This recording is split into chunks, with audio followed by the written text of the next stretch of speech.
Ask a brand new sales rep what the most important skill is, and you know what they'll say. They'll say closing. That's what we always hear, right? But if you ask that 20-year veteran who's seen a thing or two, they'll tell you that the most important skill isn't closing, it's prospect. And as founder of Tenbound, David Delany recently told me on an episode of the Salesman podcast, being able to do your own prospecting, you'll never starve. But I'd even take it one step further. Nail down how to prospect like a pro and you're going to live like a king.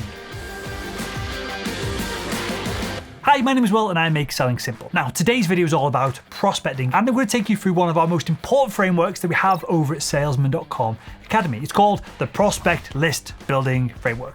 The naming system that we use is not very imaginative. And it consists of just 4 simple steps. We're going to refine your ICP, or ideal customer persona. We're going to create a test audience. We're going to test that audience, and then we're going to either scale or change. That's the final step. And throughout this video, I'm going to drop some actionable tips and specific tools that you can use along the way to get this done. And I want you to drill this into your head because prospecting is probably the most valuable skill that you can learn in your entire career, never mind just your sales or business career. And as Cardone Enterprises VP of Sales, Jarrod Glandt, told me on an episode of the show recently, I would rather have a salesperson that could get in the door on the front end and create an opportunity in the first place than somebody who sucks on the front side of it, but is average at the end. Does that make sense? So let's jump into the first step of the framework. Step 1 is refining your ICP, or your ideal customer persona. And these are essentially your perfect buyers and the prospects you want to be focusing on the most throughout your prospecting and just sales process in general. And here are some qualities to look for when you're trying to identify your ICP.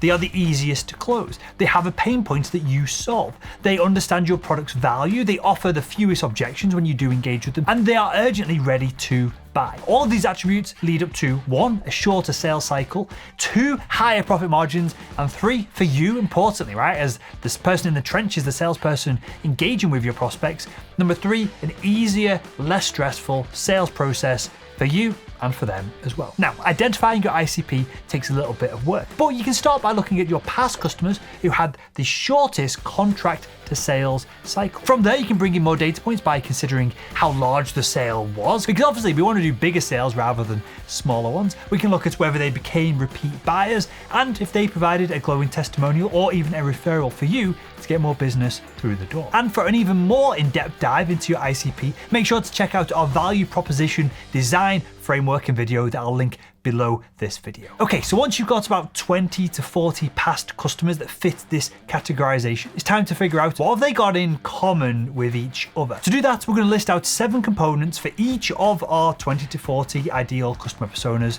and we're going to look at job titles, industries, the location of the organization, the company size, current goals, the main pain points that they have, the previous solutions that they implemented to try and solve these pain points. And with a little bit of work at this point and a little bit of research online, you're going to be able to cross-reference the best customers with these different categories, and that's going to allow you to uncover the criteria that they've got in common and general trends that you see among the majority of them. And remember, the details don't need to perfectly align here. We're looking for broader trends across our ICP. But the closer the match between the trends of these good organizations that have bought from us, that have been easy to work with, that have done large deals, the easier step 2 is going to be. And step 2 is creating our new test audience. So with your ICP outline detailed, now it's time to create your test audience. Essentially what we're going to do here is build a small list of prospects that match our ICP and then validate these new prospects by entering them into a small sales cadence. And all this will become more clear as we go through the rest of the steps in this process. But depending on the success rate of your outreach at the end of the process, you can then scale up your audience, or if it doesn't work out, go back to the drawing board and redefine your ICP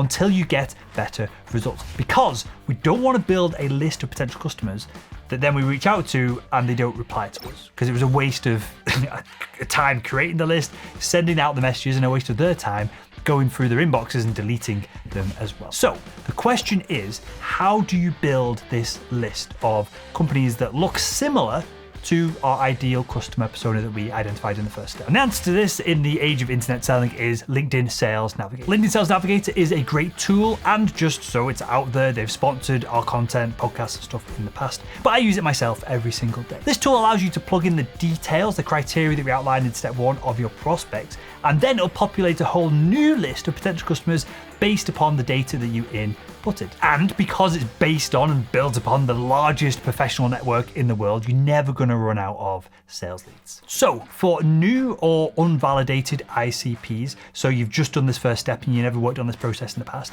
we're going to start by building a list, an audience of around 40 new potential customers. Conversely, if you've done this before and you're pretty certain that your ICP is correct and accurate, then we can build a list of 150 and we can go at them instead. But a bit of a pro tip here, remember to start small with your audience at first. The entire goal of this exercise is to quickly test and then document the results and refine your ICP and your cadence accordingly.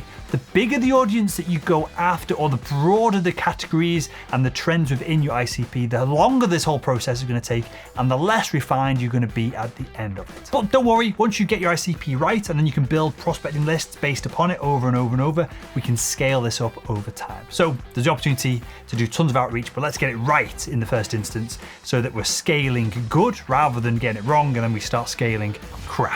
You're not going to get any replies if you go down that route anyway. All right, step 3 is all about testing the new audience that we've just created. This is where we're going to run our list through a short cadence and we're going to check out the results. Nothing too special here, just start from the top and work your way down, add them to your sales cadence, or even just a couple of emails that show your value proposition and hey, would you like to book a meeting? That's all we need. What we're trying to do here is see if we get any replies to the value proposition that we're sending out to them. Even better if we get some meetings booked, because that means that our hypothesis about the ideal customer persona, or ICP, then translated to this new list of potential customers, and then they in turn responded to our value proposition. They actually give a shit, they actually care about what we're selling. Once you get these steps nailed, we can then move on to the final step of this framework, and this is where things start to get exciting. And if you want a KPI or a number to hit here, you make sure that your response rate is at least 5% before you move on to this next step. So for example, if you build a list of 40 people, you get them through your cadence, you've got to book more than a couple of meetings for this to count as a success before you can start to scale it from 40 to 400 to 4,000 over time. Which then brings us on to the next and final step of this process. We've got to decide whether we need to change or whether we need to scale. So, as I said, if you're below a 5% success rate, the answer is really simple. Your ICP, your value proposition, or your cadence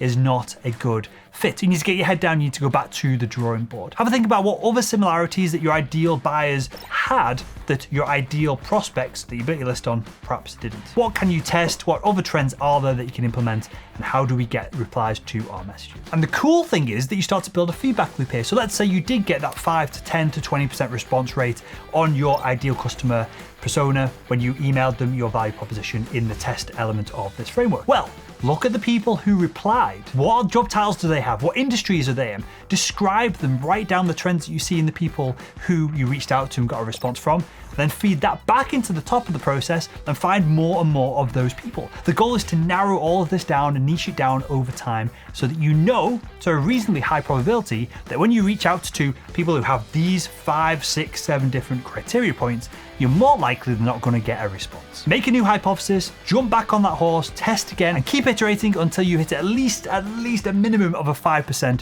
response rate. Once you hit that magic 5 number, now you can start scaling your Sales Navigator audience and build a monster list of people to go after month in, month out, until eventually, obviously the market will change or the product will change or a competitor will come along. But till that moment, until there's that big swooping or a recession comes along and wipes out a ton of opportunity in the marketplace, but until that big trigger event comes, now you just keep plowing these individuals through your sales pipeline and closing them at the far end of it. With a little bit of refining and tweaking, you can easily turn that 5% minimum number, that KPI, into a 20% success rate with your sales cadence. That means for every 5 of your ideal customer persona you reach out to, you're booking 1 meeting with them. And then you just do this over and over. Month 1, 100 prospects. Month 2, 150 prospects. Month 3, you get to 200 prospects through the pipeline, your ideal customer personas, and then maybe it's just too many meetings to do, which is a great problem to have, of course. So then you narrow down things even further, right? And you keep doing this over and over and over again. And that is it for the rest of your sales career. The goal is to reach out to as fewer people as possible and close as many and as bigger deals on the back of it as you can. So there you have it, 4 steps to building a sales prospecting list that's going to keep you bustling with business for the rest of your sales career. Remember, you just got to refine your ideal customer persona, create your test audience, test the audience, which most salespeople never get around to doing, then decide whether you need to scale or whether you need to change things up. And the best of all, you can keep iterating on your success again and again And again, that's going to mean progressively better customers, better close rates, and ultimately a more successful sales career. So there we go. If you enjoyed this video, why not click the video that's on the screen right now and continue making selling simple.